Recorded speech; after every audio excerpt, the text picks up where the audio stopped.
Baik, pada materi ini kita akan membahas bagaimana membuat koneksi ya. Jadi saya punya database menggunakan MySQL. Nah, data tersebut akan saya koneksikan ke dalam bahasa pemrograman Kotlin ya. Bagaimana?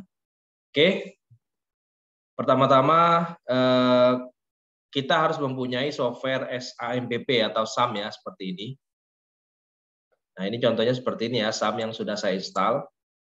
Nah, kemudian Apache dan MySQL-nya di start ya, sehingga aktif ya, Apache dan MySQL-nya aktif seperti ini. Nah, setelah selesai mengaktifkan Apache dan MySQL, kita akan membuat database-nya terlebih dahulu ya. Dengan cara masukkan ke URL, misalkan localhost/php_myadmin.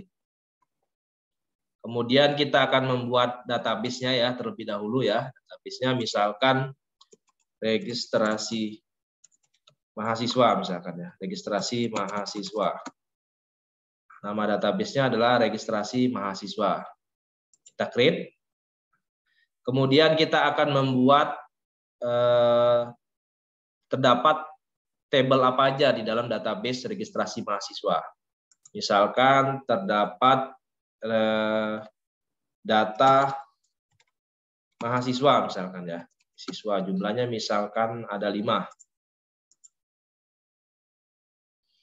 Nah, di dalam data mahasiswa ini, di dalam tabelnya mahasiswa terdapat ID, kemudian nama, kemudian prodi ya, misalkan prodi, kemudian kelas, kemudian NPM misalkan. Oh, ini saya kebalik nih NPM dulu ya, NPM, prodi, dan kelas misalkan.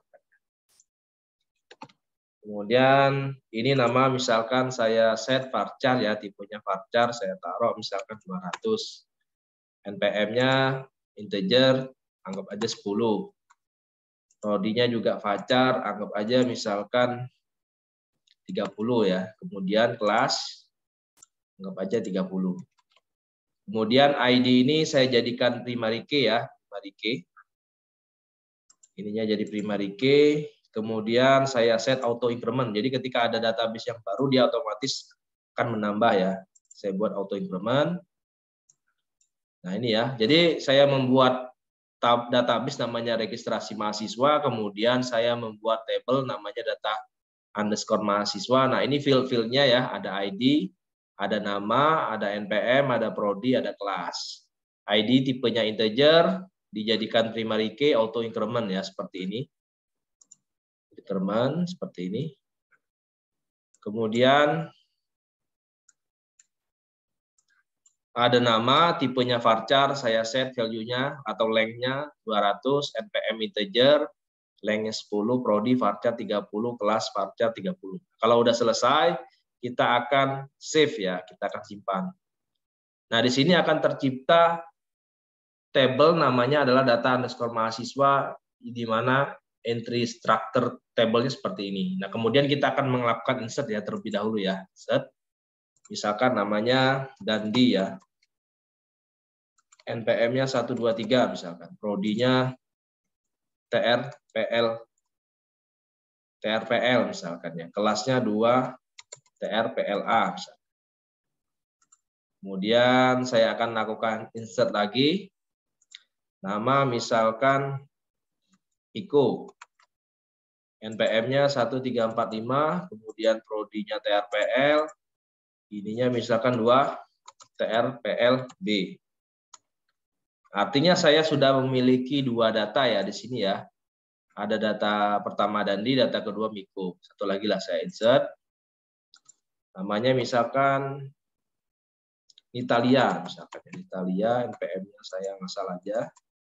Prodinya TRPL, kelasnya misalkan 2 TRPLA. Nah, di sini saya sudah memiliki 3 data ya di sini ya.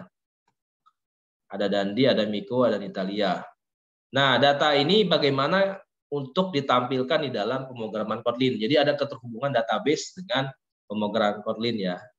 Nah, untuk materi ini hanya menampilkan saja, belum CRUD ya. Nanti untuk CRUD-nya, create, read, update, delete-nya pada materi yang akan selanjutnya ya. Bagaimana sih membuat create, read, update, delete yang terkoneksi dengan pemrograman Kotlin.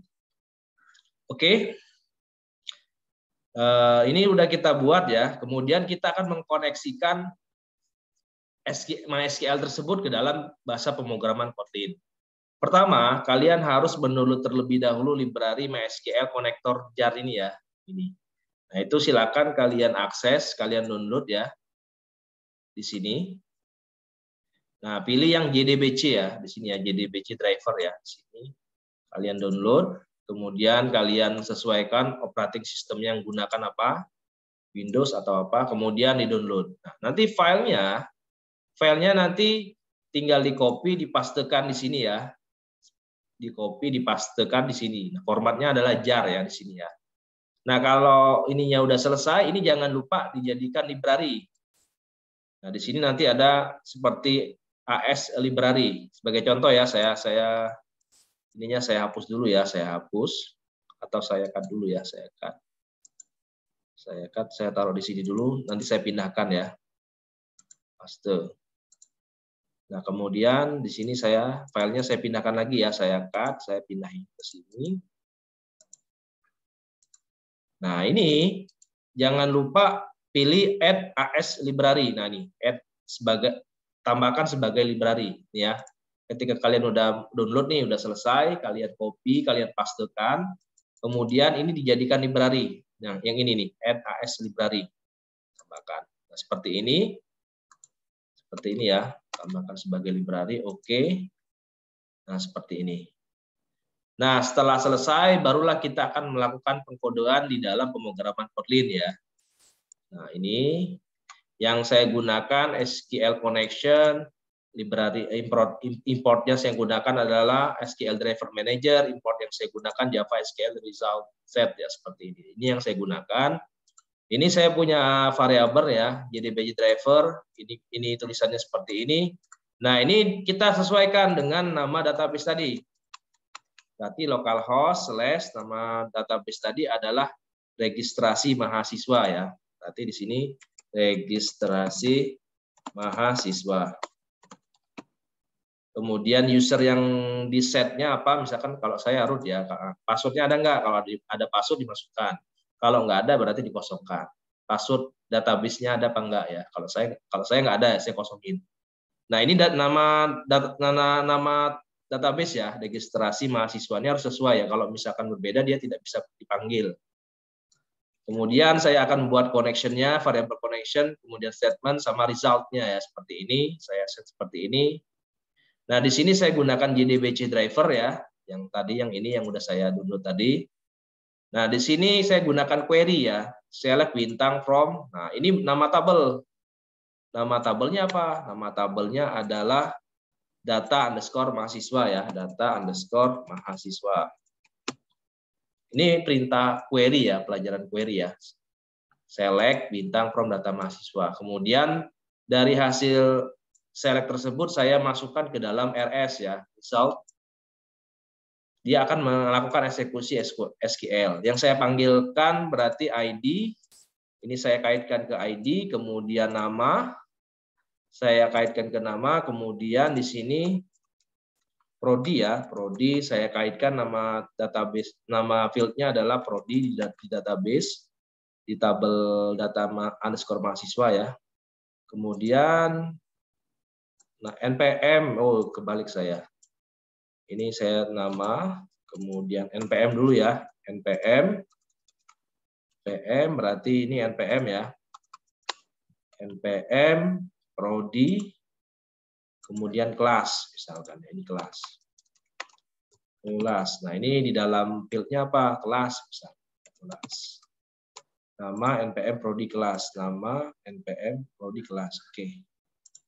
Nah, kalau sudah selesai tinggal kita run. Nah, nanti data dari database tersebut akan tampil nih. Nah, seperti ini. Nah, ID pertama Dandi, npm-nya 123, prodi 2 trpl, kelas 2 trpla.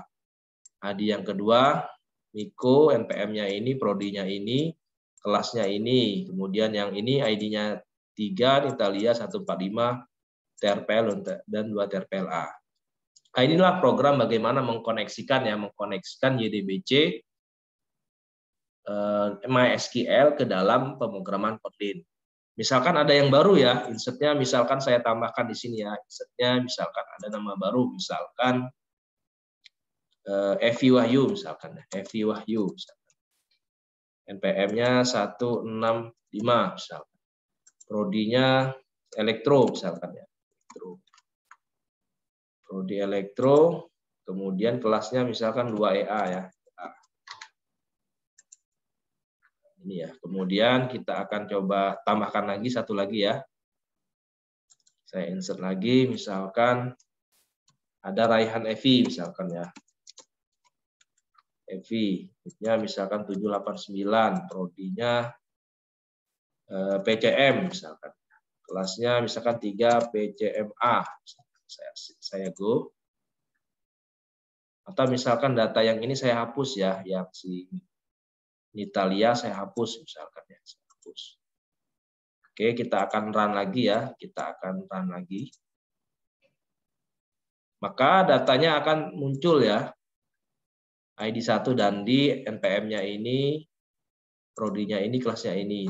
Nah, ID yang ketiga hapus. Sudah tidak ada lagi yang Nitalia karena sudah dihapus ya. Kemudian ID 4 dan 5 otomatis muncul. Nah, inilah bagaimana mengkoneksikan database ya ke dalam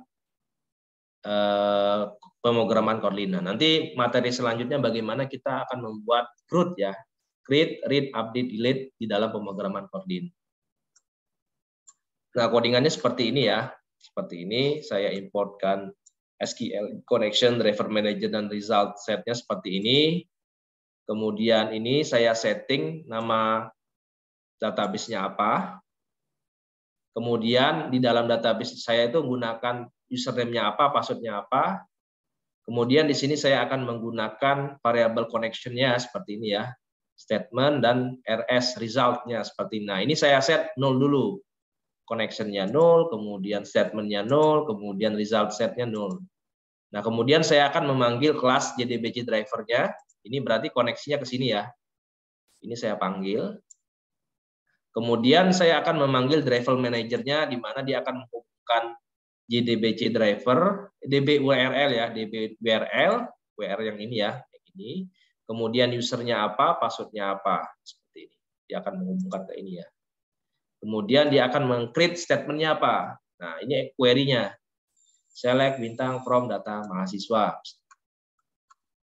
Nah, di sini saya akan buat RS-nya, result-nya, query-nya seperti ini yang saya tampilkan ID, nama, NPM, prodi, dan kelas.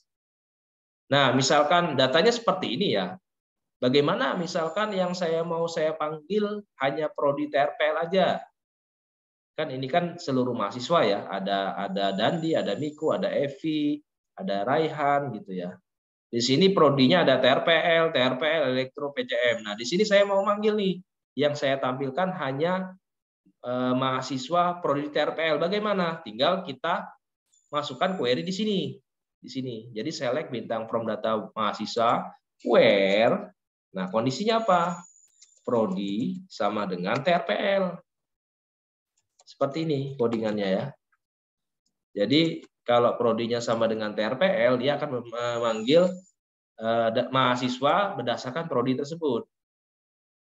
Nah, berarti seperti ini ya. Nah, yang keluarnya adalah Dandi dan Miko. Karena mereka adalah prodi di TRPL. Jadi tinggal tambahkan where di sini ya. Where. Nah, kalau misalkan menampilkan prodi yang selain TRPL bagaimana? Ya udah tinggal memasukkan tanda seru di sini. Artinya tidak sama dengan ya, tidak sama dengan TRPL. Seperti ini ya, misalkan tidak sama dengan TRPL. Maka yang keluarnya adalah Evi Wahyu dan Raihan Evi gitu ya. Nah, seperti itu. Nah, silakan dicoba membuat program mengkoneksikan Kotlin dengan JDBC MySQL ya. Seperti ini, silakan dicoba.